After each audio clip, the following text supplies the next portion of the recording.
नमस्कार दोस्तों, आज हम अपने गांव के साथी जो हैं हमारे भतीजे हैं जो दीपक कंसवाल, और इनके साथ हम यहाँ पे बैठे हैं। ये जो व्यवसाय से ये जो है पंडिताई का काम करते हैं और हमारे गांव में ही रहते हैं।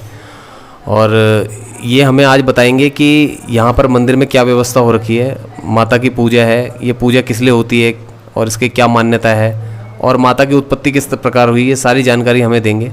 तो हम इनसे जानते हैं कि यहाँ पर किस तरह की व्यवस्था की गई है। दीपक जी, आपका स्वागत है, आप बताइए। धन्यवाद और सादर प्रणाम आपको। सर्वप्रथम तो मैं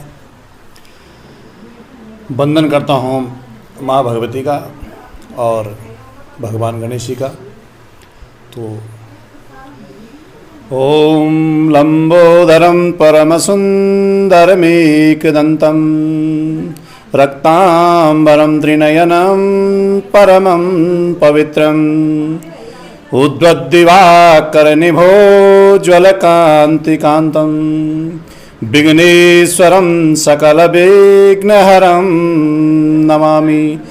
वन्दे मातर अंबिकां भगवती वाणी रमा सेवितां कल्याणी कमनीय कल्पलतिकां कैलासनाथं प्रिया।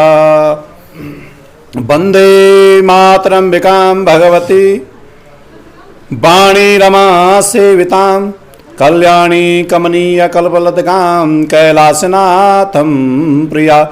वेदांतं प्रतिपाद्यमान विद्वन्मनोरजनी श्रीचक्राचीतं रत्नपीठनिलयं माँ श्रीराजराजेश्वरी माँ गौरजा भवानी नमः। यस्याराधन विशन्ति यतना स्वर्गादिलोकोत्तमा नानारूपधरो समाधिनिरतो दिगवस्त्रसन्धारकं योगिनां परमखो सदा शिवमयं ज्योतिर्मयं वाङ्मय भक्ताभीष्टसदा शुकगणं श्रीनाथबुद्धं भजे। तो दीपक जी, आप बताइए कि आज मंदिर में किस तरह की व्यवस्था थी। आज आपकी पूजा थी तो उसके बारे में थोड़ा जानकारी दीजिए। पूजा तो देखो, माँ भगवती की पूजा प्रत्येक दिन होती है और निरंतर जिस तरह से हमारे पंडित जी प्रथम दिवस से आज षष्ठम दिवस की तरफ प्रवेश है, चल रहा है, निरंतर कार्यक्रम चल रहा है। तो यथावत पूजा तो यथावत चल ही रही है। लेकिन आपने जो एक मुख्य सवाल किया है, प्रश्न पूछा है कि माँ गौरजा भवानी की हाँ, माँ गौरजा भवानी की उत्पत्ति कहाँ से हुई और कैसे हुई। तो हमारे पूर्वज द्वारा हमें पता लगा कि ये जो भगवती थी, ये भगवती थी कुमाऊँ में। तो कुमाऊँ में क्या हुआ कि वहाँ पे जो है एक अवतारी था और एक पुजारी। अवतारी आप समझ जानते हैं, जिस पे अवतरित होता है देवता, उसको हम अवतारी बोलते हैं, और जो पूजने वाला वो पुजारी हो गया। तो वहाँ पे क्या हुआ कि जो वर्षों निरंतर वो पूजा करते रहते थे। तो एक बार वहाँ जो है कुमाऊँ में बाढ़ आई, वो जो पूजने वाला था वो भी नदी में बह के चले गया उस बाढ़ में, और जो पूजने वाला भी था, जो जिस पे जो अवतरित होता था देवता, वो भी जो है नदी में डूब गया। अब वो भगवती वहाँ से जो है चल के आई। तो हमारे देवी देवता तो पहले से पता रहता है कि कहाँ क्या चीज़ें हैं। आप देख रहे हैं पहाड़ों पे कहाँ जो है देवी देवताओं का निवास हुए पहाड़ों पे ही है। तो जब वो भगवती आई तो हमारा सांगड़े में था पहले, जो हमारा मूल जो गांव है हमारा सांगड़िया है। तो सांगड़िया में तो हमारे दादाजी बुढ़दादी थे। तो उन्होंने देखा कि कोई लेडी जो है वो आई है, बाहर रो रही थी। अब रो रही थी तो वो दादाजी हमारे बाहर निकले, तो बाहर देखा कि ये कौन रो रहा है। तो पहले क्या होता था कि सास बहू की जैसे लड़ाई होती थी तो महिलाएं जो है भाग के चली जाती थी। इस तरह से जो है मैंने कुछ वेदनाएं देते थे उसको। और इस चक्कर में जो है वो गए बाहर। उन्होंने कहा कि सोचा होगा कि कोई बहू जो है मायके के लिए भाग रही है या कहीं भाग रही है। कोई छलांग देते थे, कोई इसी तरह से जो है कोई घटना होती रहती। अब फिर जो है वहाँ गए तो वहाँ जो है कुछ दिखा नहीं, तो वो भगवती का रूप था। तो हमारे दादाजी ने पूछा कि भाई आप कौन हैं। तो उसने बताया कि मैं जो है ऐसे हूँ, मैं गौरजा भवानी हूँ और मैं कुमाऊँ से उत्पत्ति हुई है। लेकिन जो मेरे पुजारी थे और अवतारी थे वो दोनों जो है उस बाढ़ में ख़त्म हो चुके हैं।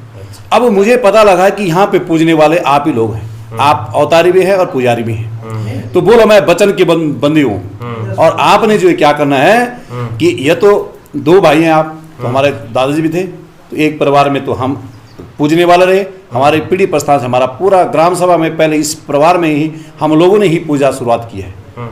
मैंने पूजने वाले जो हम रहे, देवी देवताओं का पूजन करने वाले ब्राह्मण हम ही थे और हमारे परिवार से हुआ। बाकी आपके पास तो हमारी वंशावली है, चमड़ू और दमड़ू से हमारा इतिहास शुरू हुआ है, है ना। वो तो आपके पास वंशावली है, आप सबके पास वंशावली है। तो ये आप जो बता रहे हैं जो किस्सा, ये उसी समय का है? हाँ, उसी समय का हुआ। तो ये वचन बंद हो गए हमारे दादाजी लोग। अच्छा अच्छा। उन्होंने बोला कि जो है एक आदमी जो है मेरा पुजारी रहेगा और एक अवतारी रहेगा। अच्छा। तो हमारे दादाजी लोग जो है एग्री हो गए, ठीक है हम पूजा ना करें, कोई इतनी छोटी बात है। हाँ। देवता को पूजा हम तो रात दिन कर रहे हैं, इसमें भी क्या बुराई है। तो उन्होंने सोचा कि जरा इस तरह से बात है, तो उन्होंने एग्री हो गए। अब एग्री हुई तो वचन बंद हो गए कि बोलो आज से जो है तुम्हारी ये पूजा करनी है। तो उस दिन जो है ये जो है हमारे दादाजी लोगों ने एग्री कर दिया था। एक सेकंड है। तो उस दिन से ये जो है देवी की स्थापना कर दी। हाँ, तय पर रखें। हाँ। तो उस दिन से जो है उन्होंने कहा कि ठीक है हम पूजेंगे। तो ये हमारे परिवार में जो हमारे दादा लोग थे पुजारी रहे, वो हमारे दादाजी जो है पुजारी रहे और आपके परिवार में वो लोग अवतारी रहे। माने जो पहले से ही जो भगवती ने ये वचन कर रखा है कि आपके परिवार में, चाहे आपके वंशज में दादाजी रहे, आपके पिताजी रहे, आप तीसरी पीढ़ी है चाहे चौथी पीढ़ी है, आपके ही कुल में जो है अवतारी रहेगा। अच्छा, और पुजारी हमारे कुल में रहेगा। अच्छा अच्छा। इसलिए जो है यहाँ से शुरुआत हुई है और हम निरंतर प्रत्येक 3 साल में जो है हम इस भगवती को पूजते थे। और आपको पता ही है जो हमारा पहले एक ही परिवार था, यहाँ पर एक परिवार तो आज भी एक ही है, मतलब मकान हमारे सब एक दूसरे से जुड़े हुए थे। तो वहाँ पे जो हमारी इसकी पूजा होती थी और 3-3 साल में जो है ये पूजा होती थी। तो एक दिन क्या हुआ कि जब अब हम तो पहले तो बच्चे थे हम, लेकिन एक दिन की बात है जब वहाँ पूजा हो रही थी, तो एक दिन जो हमारे दादाजी थे बसंत राम दास जी, उन पे अवतरित होती थी भगवती। तो पूजन पाजन आरती उरती के बाद जो भगवती रोने लगी। अच्छा। अब रोने लगी तो हम लोगों के मन में ये प्रश्न आया कि भाई ये रो क्यों रही, हमने इतने विधि विधान से इसका पूजन कर रहे हैं। तो फिर भगवती ने यही बोला कि देखो जब आप लोग आते हैं तो यहाँ अंदर रहने के लिए जगह नहीं है, इतने लोग आते हैं और आप लोग क्या करते हैं, यहाँ ताला लगा के चले जाते हैं, फिर 3 साल बाद तुम्हें याद आती है। उसी दिन हम लोगों ने सारे जो हमारे परिवार के सभी लोग हैं, उसी दिन जो है सब उस लोगों ने एक सहमति बनाई कि इसको जो है इसके लिए हम मंदिर चयनित करते हैं। फिर सब लोगों की सहमति बनी।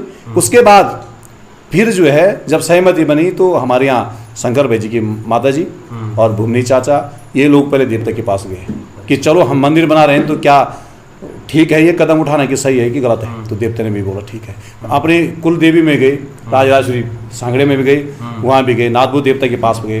तमाम जितने जो देवी देवता प्रसिद्ध हैं हमारे यहाँ, उनसे पूछा गया कि भाई हम इस मंदिर को बना रहे हैं तो क्या आप लोगों की सहमति है। तो देवताओं ने भी हमें वो किया कि हाँ ठीक है आप। फिर उसके बाद जब ये मंदिर की नींव रखी तो अपने कुल पुरोहित हमारे हुनियाल जी हैं, पारेश्वर प्रसाद हुनियाल जी, श्री पारेश्वर प्रसाद हुनियाल जी, उनसे जो है उनके सानिध्य में फिर उनको लोग हमारे परिवार के चाचा जी लोग, भाई जी लोग, सब हमारे भाई लोग, सब लोग यहाँ पे आए। फिर जमीन दिखाई, फिर ताकि जो है तब कंफर्म हुआ कि हाँ ठीक है। तो अब तब हमने ये मंदिर सबकी सहमति से जो है ये मंदिर बना हुआ है।